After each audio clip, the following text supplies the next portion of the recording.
यस्तो चट्टान पहाडमा हामी अघि बढिरहेका छौँ। तर के गरे अचम्मको कुरा चाहिँ के लाग्यो भनेपछि यहाँबाट यो माथि चाहिँ गाउँमा जानलाई बाटो यही बाटो रहेछ क्या। यहाँबाट गाउँमा पुग्ने रहेछ कि नै। अघि नै पनि मैले मान्छेहरू देखेँ यहाँबाट चामलका कट्टाहरू भारी बनाएर बोकेर अगाडि हिँडिरहेको थिएँ। अगाडि नै छन्, पक्कै पनि अगाडि भेट हुन्छ होला हाम्रो। यस्तो बाटो छ। यस्तो बाटोमा यो नेपाल सरकारको ध्यान आकर्षण गर्नुपर्ने चाहिँ यसमा विकास चाहिँ हुनुपर्छ। अब अहिले चाहिँ अब नयाँ सरकारहरू नयाँ मन्त्रीहरू जेनजीहरू आएका छन्।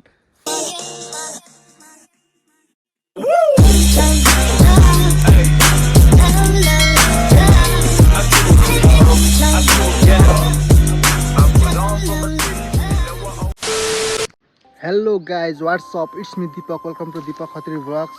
पूर्व मेचीदेखि पश्चिम महाकाली तथा देश विदेशमा छरिएर बस्नुहुने सम्पूर्ण नेपाली दाजुभाइ तथा दिदीबहिनीहरूलाई मेरो तर्फबाट मिठो नमन छ। आज धेरै दिनपछि म ब्लग लिएर हजुरको अगाडि उपस्थित भइसकेको छु। आशा गर्छु कि पहिला भिडियो चाहिँ हजुरले यस भिडियोलाई पनि अत्याधिक रूपले माया गरिदिनुहुन्छ होला। यदि भिडियोमा नयाँ हुनुहुन्छ भने भिडियोलाई लाइक गर्न नबिर्सिनु होला अनि च्यानललाई सब्सक्राइब गर्न नबिर्सिनु होला अनि आफ्नो प्रतिक्रियाहरू कमेन्ट बक्समा कमेन्ट गर्न नबिर्सिनु होला। आज चाहिँ म यहाँ चिसापानीमा आएको छु अनि हामी चाहिँ जानुपर्ने त्यो माथि गाउँ डाँडामा चिल हान्नलाई जानुपर्ने छ। अनि मसँग चाहिँ हल्का यहाँ स्न्याक्सहरू रहेको छ, पानीको बोतलहरू, चिप्सहरू अनि एकदमै नै रमणीय वातावरण छ गाइज। अनि अब चाहिँ हाम्रो यात्रा सुरु भइसकेको छ। यस्तो चट्टान पहाडमा हामी अघि बढिरहेका छौँ। तर के गरे अचम्मको कुरा चाहिँ के लाग्यो भनेपछि यहाँबाट यो माथि चाहिँ गाउँमा जानलाई बाटो यही बाटो रहेछ क्या। यहाँबाट गाउँमा पुग्ने रहेछ कि नै। अघि नै पनि मैले मान्छेहरू देखेँ यहाँबाट चामलका कट्टाहरू भारी बनाएर बोकेर अगाडि हिँडिरहेको थिएँ। अगाडि नै छन्, पक्कै पनि अगाडि भेट हुन्छ होला हाम्रो। यस्तो बाटो छ। यस्तो बाटोमा यो नेपाल सरकारको ध्यान आकर्षण गर्नुपर्ने चाहिँ यसमा विकास चाहिँ हुनुपर्छ। अब अहिले चाहिँ अब नयाँ सरकारहरू नयाँ मन्त्रीहरू जेनजीहरू आएका छन्। बाटो चाहिँ कता हो भन्ने हो, बाटो बिर्सिला जस्तो छ है।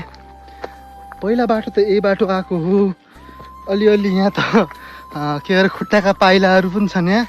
अनि यो चाहिँ एकदम नै दुःख नगरेर सुख आउँदैन भन्छन्। अब चाहिँ दुःख चाहिँ गर्नु पऱ्यो हल्का। अनि माथि चाहिँ एकदम स्वर्ग हो क्या, स्वर्ग हेभेनमा जानुपर्छ। कहिले पहाड नचढेको बाटो, यो बानी पनि एकदमै नै खराब छ क्या। कहिले पहाड चढिन्न, हल्का चढ्ने बित्तिकै स्याहाँ बनाइन्छ। गाह्रो छ नि त सबैलाई। यो बाटो हेर्न सक्नुहुन्छ, यस्तो बाटो छ। ओहो, बाटो एकदमै नै खतरनाक छ। हल्का हिँड्नुपर्छ आधा घन्टा जति अनि स्वर्गमा पुगिन्छ। यो चाहिँ चिसापानीको टावर भयो। हाम्रो यात्रा जारी छ। अनि म के भन्न चाहन्छु भनेपछि अहिले चाहिँ थुप्रै नै राम्रो काम भइरहेको छ, नभएको होइन। हेर्न सक्नुहुन्छ चिल। अनि हाम्रो यात्रा चाहिँ तलदेखि भएको थियो, अहिले हामी यति माथिसम्म पुगिसकेका छौँ। अझै यात्रा जारी छ। यहाँबाट सरर सिडी जस्तो बनाएर छ। अब हामी फेरि सिडीमा चढेर अगाडि बढ्नेवाला छौँ। अनि हजुरलाई एकदम पक्कै पनि यो भिडियो रमाइलो भइरहेको होला। अझै माथि भिडियो हेर्दै जानुहोस्। अझै माथि एकदमै नै स्वर्ग छ क्या, स्वर्ग एकदम नै हेभेन ठाउँ छ। अनि म हजुरलाई त्यहाँको दृश्य पनि अवश्य पनि देखाउने दिन्छु। एकदम रमाइलो छ, एकदम रमाइलो चिल। तर मेरो विचारमा चाहिँ के हो भनेपछि जिन्दगीमा चाहिँ घुम्नै पर्छ क्या। ठाउँहरू नयाँ अवलोकनहरू गर्नै पर्छ। पछि त न समय हुन्छ, न पैसा हुन्छ, न उमेर नै हुन्छ। अब बुढेसकालमा खटियामा पल्टेर मैले यो गर्न सकेन, मैले त्यो गर्न सकेन भनेर पछुताउनुको भन्दा अरू विकल्प केही नै रहँदैन क्या। एकदमै नै खतरनाक छ है सिन। चिसापानीको टावर त्यहाँ रहेको छ, हेर्न सक्नुहुन्छ। अनि हामी जाने चाहिँ यहाँ माथिबाट हो। यस्तो छ बाटो। ओहो, जनताहरूले कम दुःख पारेछन् यहाँ। यो बाटोबाट सामान ओसार पसार गर्न कम धौ हुन्छ, हामीलाई हिँड्नै गाह्रो छ जिन्दगी एकदमै नै गाह्रो छ।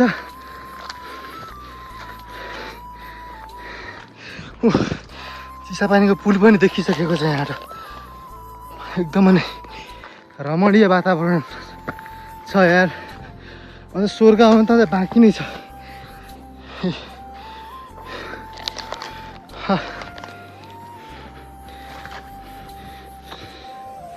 हाम्रो देश त स्वर्ग नै हो पहिलेदेखि यार, नेताहरूले मात्रै बिगारेका रहेछन्। प्राकृतिक सम्पदाको सदुपयोग गऱ्यो भने त यहाँ थुप्रै पर्यटकहरू भित्रिने ठाउँ भनेकै नेपाल रहेछ। त्यत्रो हिमालहरू छन्, सुन्दर सुन्दर नदी नालाहरू छन्, एकदमै नै चिसापानीको पुल रमाइलो छ गाइस, रमाइलो छ। बाटो कता हो धेरै दिनपछि आएर होला, बाटो नै बिर्से जस्तो लागिरहेको यार। अझै 20-25 मिनट अझै हिँड्नुपर्ने छ स्वर्ग पुग्नको लागि। गर्मी पनि यस्तो गर्मी परेको कि यस्तो गर्मी परेछ कि पुरै छाडिदिनुहोस्, गर्मीले त मार्ला जस्तो छ।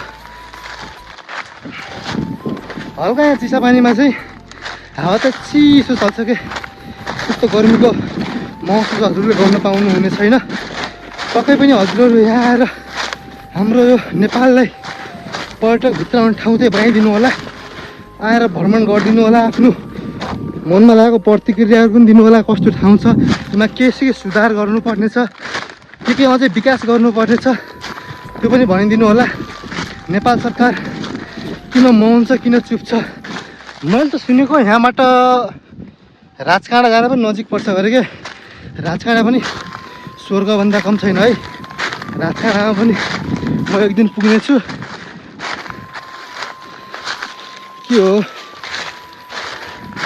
यस्तो ठाउँ छ यार, भगवान् कसम स्वर्ग हो, स्वर्ग के। राजकाँडामा पनि केबल कार बनिरहेको छ भन्ने मैले सुन्यौँ, तीव्रगतिमा कहाँसम्म पुग्यो त्यो पनि एकचोटि अवलोकन गर्न जाने पर्ला जस्तो छ। कहाँ पुग्यो हामी? कस्तो मस्तको हावा लगाएको यार, चिसो हावा लागिरहेको छ। पुल ल रमाइलो छ, रमाइलो। अनि हेर्न सक्नुहुन्छ अहिले चाहिँ म त्यहाँ तलदेखि यति माथिसम्म आइसकेको छु, अझै माथि जानुपर्ने छ स्वर्गको लागि चाहिँ है। अनि यहाँबाट एकदमै स्पष्ट रूपले कर्णाली पुल देखिन्छ।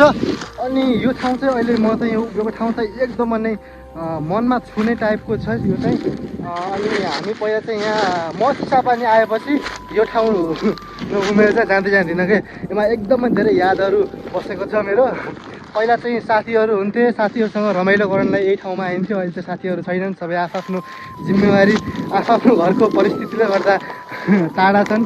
के भन्ने अब सबैले हो, त्यस्तै जिन्दगी चाहिँ बनाउनु पर्छ।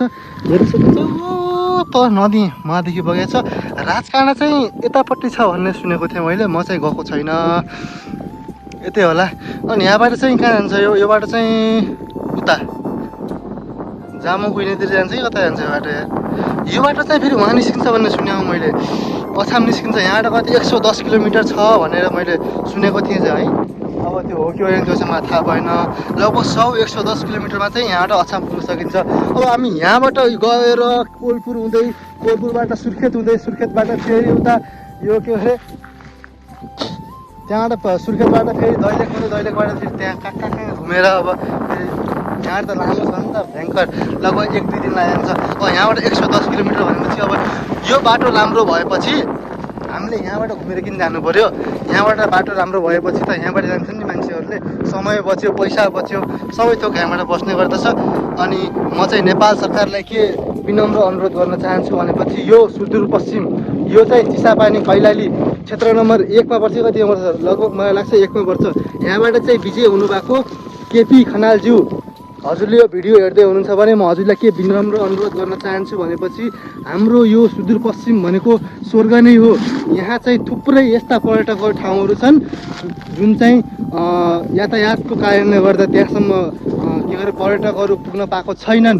म हजुरलाई विनम्र अनुरोध गर्न के चाहन्छु भनेपछि यस्तो यस्तो सुविधाहरू दिनुहोस् कि देश विदेशबाट थुप्रै पर्यटकहरू आएर हाम्रो यस देश नेपाललाई, हाम्रो यस चिसापानीलाई, हाम्रो त्यो अगाडिको त्यो राजकाँडालाई घुम्ने अवसर पाउन्। नेपालमा पनि यस्तो यस्तो ठाउँहरू रहेछन् भनेर आफ्नो देशमा गएर प्रशंसा गरून्, आफ्नो देशलाई सुनाउन्। अनि अरू पनि थुप्रै पर्यटक आएर हाम्रो यो राजकाँडा, यो चिसापानी, हाम्रो अझै टिकापुर पार्क त अझै एकदमै नै लोकप्रिय छ, हजुरहरूलाई अवगत नै होला। अनि त्यसपछि थुप्रै छन् यहाँ। म के भन्न चाहन्छु भनेपछि हाम्रो यो सुदूरपश्चिम मात्र होइन, हाम्रो यो टिकापुर पार्क मात्रै होइन, हाम्रो यो क्षेत्र नम्बर 1 कैलालीको क्षेत्र नम्बर 1, क्षेत्र नम्बर 2 मात्र होइन, सारा नेपालमा चाहिँ पर्यटकहरू छ्याप्ती फैलिनुपर्छ। हाम्रो देश, हाम्रो अहिले के गरे अर्थतन्त्र भित्राउने नम्बर 1 मा रेमिटान्स पर्छ होला। म यसमा पनि केही 2 शब्द बोल्न चाहेँ। हाम्रो देशमा अहिले यस्तो के गरे बेरोजगारी छन्, यस्तो छन्, आफ्नो बालबच्चाहरू साना काखमा चेप्ने अवस्थामा बालबालिकाहरूलाई, आफ्नो बच्चाहरूलाई छोडेर मान्छेहरूले विदेश जानु परेको छ। यसको पीडा कहिले बुझ्ने? नेपाल सरकार किन मौन छ? अस्तिसम्म त पुराना नेताहरूलाई हामीले दोष दिन्थ्यौँ, अहिले चाहिँ हाम्रो एकदम पढे लेखेका नेताहरू, माननीय सांसद हुनुभएको छ, माननीय मन्त्रीहरू हुनुभएको छ, प्रधानमन्त्री हाम्रो स्वयं बालेन शाह, गृहमन्त्री सुदन गुरुङज्यू हुनुहुन्छ। उहाँहरूलाई म के विनम्र अनुरोध गर्न चाहन्छु भनेपछि यो कुरामा चाहिँ ध्यान आकर्षण होस्। विदेशको त कुरै छाडिदिउँ, हाम्रो यही छिमेकी देश इन्डिया, भारतमा थुप्रै मान्छेहरू यहाँबाट बाहिरिने गरेका छन्। त्यो पीडाहरू कसले बुझ्ने? उहाँ विदेशमा गएर कोही त अब ठिकै होला नि, आफ्नो ठाउँमा छ किन, म केही भन्न चाहेन। कोही मान्छे चाहिँ अमेरिका, अस्ट्रेलिया, क्यानाडा, जापान जहाँसुकै हुनुहुन्छ, उहाँहरूको त ठिकै हो एक किसिमले। तर हाम्रो यो खाडी जस्तै कि दुबई, साउदी, कतार, मलेसियामा गएर यस्तो 48-50 डिग्रीको घाममा बेल्चा खेलाउनुको पीडा नेपाल सरकारले कहिले बुझिदिने? म हजुरलाई विनम्र अनुरोध गर्न चाहन्छु माननीय प्रधानमन्त्रीज्यू, यो कुरा चाहिँ हजुरको सदनमा हात ढकढकाओस्। अनि के गरे हाम्रो यो गृहमन्त्रीले त अहिले एकदमै धेरै राम्रो काम गरिराख्नु भएको छ। उहाँहरूको खेदो गर्ने काम चाहिँ प्लिज कृपया बन्द गरिदिनुहोस्। हामीले उहाँहरूको 100 दिन हेर्नेछौँ। अहिले त लगभग 2/3 बराबर ल्याउन सफल राष्ट्रिय स्वतन्त्र पार्टी, उहाँलाई काम गर्न छेक्ने पहिलाका चोर नेताहरू अहिले चाहिँ सांसदमा छिर्न पाएको छैनन्। म यही माने खुसी छु, नेपाल जनता पनि यहीमै खुसी छ। हामीले आश गरेछौँ, हामीले भरोसा गरेछौँ हजुरले। हामी भन्दैनौँ कि हामीलाई 5 वर्षमा हाम्रो देश स्विजरल्यान्ड नै चाहियो, हामीले 5 वर्षमा हाम्रो देश सिङ्गापुर नै चाहियो। हामीलाई नेपाल नै बनाइदिनुहोस्, तर नेपालमा बस्ने लायक बनाउनुहोस्, यस्तो बनाउनुहोस् कि विश्वले नै हाम्रो देश नेपाललाई चिनिरहेको छ, अहिले पनि चिनिरहेको छ, अझै चिनोस्। दर्शकबिन, म त एकदम नै, मेरो त अब के कुरा गरौँ, यस्तै छ जिन्दगी, अघि नै रमाइलो भइरहेको छ। तर चाहिँ अब म पनि अब त्यस्तै हो, कहिले जिन्दगी। अब चाहिँ म यहाँबाट छुट्टिन लागेको। एकदम नै रमणीय ठाउँ थियो, जान त मन छैन, के गर्ने, जानै पर्यो। अनि म चाहिँ हजुरहरूलाई के विनम्र अनुरोध गर्न चाहन्छु भनेपछि हजुरहरू जुनसुकै ठाउँ घुम्न जाँदै हुनुहुन्छ, त्यहाँ चाहिँ यसरी कचरा चाहिँ अलिकति व्यवस्थापन गरेर जानु होला। आफ्नो फोहोर मैलाहरू आफूले युज गरेर फालेका सामानहरू चाहिँ अलिकति डस्टबिन छैन भने पनि एक ठाउँमा राखेर गइदिनु होला। यसरी अन्यथा जताभावी नफालिदिनु होला भनेर विनम्र अनुरोध गर्न चाहेँ। अनि मैले चाहिँ यहाँ आएर देखेकै थुप्रै नै फोहोर मैलाहरू यस्तै फालेर हिँडिरहेको रहेछ नि, त्यो चाहिँ नगरिदिनु होला। अनि सकिन्छ भने चाहिँ आफूले युज गरेको सामान चाहिँ लगेर डस्टबिनमै हाल्नु होला, सकिँदैन भने चाहिँ एक ठाउँमा जम्मा गरेर चाहिँ राखिदिनु होला है। म हजुरलाई के विनम्र अनुरोध गर्न चाहेँ भनेपछि म चाहिँ यसरी यो झिल्लीमा राखेर यहाँबाट जानुपर्ने हुन्छ। आफूले के युज गर्यो।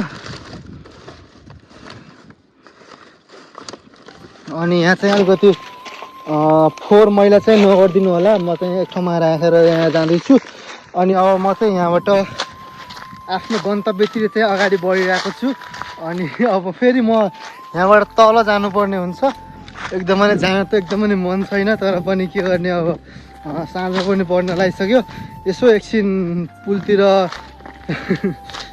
भिडियो फोटोसोटो खिच्नु पऱ्यो अनि त्यसपछि चाहिँ फेरि घरतिर जानुपर्ने हुन्छ। अनि यो बाटो चाहिँ फेरि अब हामी अघि नै चाहिँ उकालोतर्फ लगाइरहेको थियौँ, अब चाहिँ ओह्रालो। स्वर्ग हेरियो नि त, यस्तो छ बाटो हेर्नु त। यो चट्टान हेर्ने बाटो सानो छ, यहाँ तल पुरै भिड छ। बिस्तारै अलि आफ्नो ध्यान केन्द्रित भएर हिँड्नुपर्ने हुन्छ यस्तो ठाउँमा चाहिँ, नत्र भने दुर्घटना घट्न सक्छ। सावधानी हटी त दुर्घटना घटी भन्ने चाहिँ के भन्छन् हिन्दीमा। म चाहिँ त्यहाँ गइनँ। अनि अब चाहिँ हामी यहाँबाट फेरि तल जाने क्रममा छौँ। जति चाहिँ माथि चढ्दाखेरि अप्ठ्यारो हुन्छ नि, झर्दाखेरि चाहिँ त्यति हुँदैन। अब चाहिँ हामी आरामसँग यहाँबाट हिँड्नेछौँ। न अनि पछि फेरि त्यही यो कुरा सबैले चाहिँ यो हजुरले यो भिडियो हेर्दै हुनुहुन्छ भने भिडियोलाई लाइक गर्न नबिर्सिनु होला। यदि च्यानलमा नयाँ हुनुहुन्छ भने च्यानललाई सब्सक्राइब गर्नु नबिर्सिनु होला। अनि हिट द बेल आइकन। अनि आफ्नो मनमा लागेको प्रतिक्रियाहरू कमेन्ट सेक्सनमा कमेन्ट गर्न नबिर्सिनु होला। मैले के कुरामा सुधार गर्नुपर्ने छ आफ्नो भिडियोमा त्यो पनि पक्कै पनि कमेन्टमा कमेन्ट गरिदिनु होला। अनि आफ्नो साथीहरूलाई पनि सेयर गरिदिनु होला। यस्तै यो जिन्दगानी चलिरहेछ। यहाँ चाहिँ झर्ना बग्छ जस्तो लाग्यो मलाई। यहाँ सानो झर्ना, मिनी झर्ना। अब हाम्रो यात्रा अगाडि बढिरहेको छ।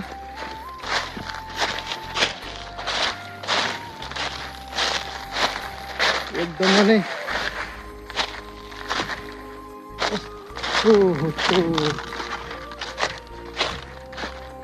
बाटो कता हो, बाटो पनि बिर्सेर दिमाग खराब है।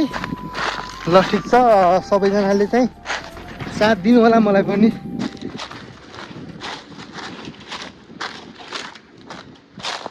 गन्तव्य चलिरहेको छ। ओहो न, यहाँ यो बाटो हेर्नुहोस् त, सर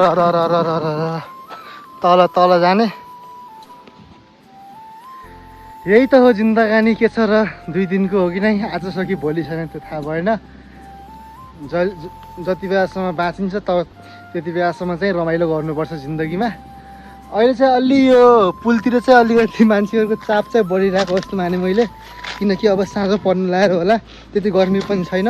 हुन त अघि पनि गर्मी थिएन त, घाम लाए पनि चिसो हावा सरर चलिरहेको थियो। एकदम खतरनाक बाटो छ यो त। म त आफूलाई के महसुस भइरहेछ भनेपछि सानोमा हामी हेर्ने गर्थ्यौँ नि डिस्कभरी च्यानलमा मेन भर्सेस वाइल्ड, हो त्यस्तै भइरहेको छ जिन्दगीमा मेरो पनि अहिले। न हेर्नु त बाटो यो, यस्तो बाटोमा मान्छेहरू सामान कसरी लग्छ भने त्यति माथि डाँडामा आएर 2-3 डाँडा पार गरेर। ओहो न, उनीहरूको लागि चाहिँ चुनौती हो, चाहिँ चुनौती नै हो यार यस्तो सामान लगेर बोकेर हिँड्न। अब मैले यहाँ के सुनेको भनेपछि पहिला त यहाँ के गरे, खच्चडहरू पनि हिँड्थ्यो भनेको यो बाटोमा सामान लगेर मान्छेहरू। यस्तो बाटोमा यार खच्चड लगेर या जनावर लगेर हिँड्ने यार, त्यो त एकदमै नै जोखिमपूर्ण काम हो त यार। मान्छेलाई हिँड्न गाह्रो छ। गर्मी त जति तल जाँदै गयो उति धेरै गर्मी बढिरहेको छ अहिले चाहिँ। एकदम पसिना आउँछ। गर्मीमा पनि वाइल्ड गर्मी भइजाने, जाडोमा पनि वाइल्ड जाडो क्या, चिसो। ओहो, कहिले जाडो महिना जाला र गर्मी महिना आउला भन्ने जस्तो हुन्छ। अनि फेरि गर्मी महिना आएपछि कहिले जाडो महिना आउला, यो गर्मी महिना कहिले जाला जस्तो हुन्छ क्या एकदमै नै। मलाई चाहिँ के लाग्छ भनेपछि अहिले हाम्रो यो जुन जङ्गलहरू रुखहरू मासिरहेको छन् नि, त्यसकै कारणले गर्दा यस्तो अवस्था आएको छ। पहिला चाहिँ यति गर्मी चाहिँ हुन्थेन है, जाडो पनि यति हुन्थेन, मान्छेहरू चाहिँ मजाले सर्भाइभ गर्न सक्थ्यो। अहिले चाहिँ एकदमै नै ग्लोबल वार्मिङ भएर होला गाह्रो छ क्या, लास्ट गाह्रो छ मान्छेलाई जिन्दगीमा। टिकापुरतिर त झन् गर्मी छ। ओहो न, भित्र बस्दै पसिना आउँछ। पङ्खाले पनि तातो हावा फाल्छ। पङ्खाले पनि के काम गरोस् त यार। साथीभाइहरू यस्तै हो। Let's see. यो पुल हेर्न सक्नुहुन्छ एकदमै नै अब एकदमै झ्या आएपछि चाहिँ एकदमै चिसो हावा आइरहेको छ कि एकदमै रोहित भएको छ क्या। अनि चाहिँ यो चिसापानीमा चाहिँ केबल कार बनिरहेछ भन्ने चाहिँ यहीँबाट रहेछ। केबल कार बनिरहेको रहेछ यहाँ। मलाई 5 स्टार होटल पनि बनिरहेछ गरे एकदमै नै विकास भइरहेको छ यहाँ। हजुर हेर्न सक्नुहुन्छ राजकाँडा पनि यति माथि हो जस्तो लाग्यो मलाई। अनि आज चाहिँ चिसापानी अवलोकन गरियो। एकदमै नै रमणीय ठाउँ। अनि आजलाई नै चाहिँ यति नै। अब फेरि पनि अर्को भिडियो लिएर हजुरको अगाडि उपस्थित हुने छु। आजको लागि यति नै। हस्त धन्यवाद। जय नेपाल।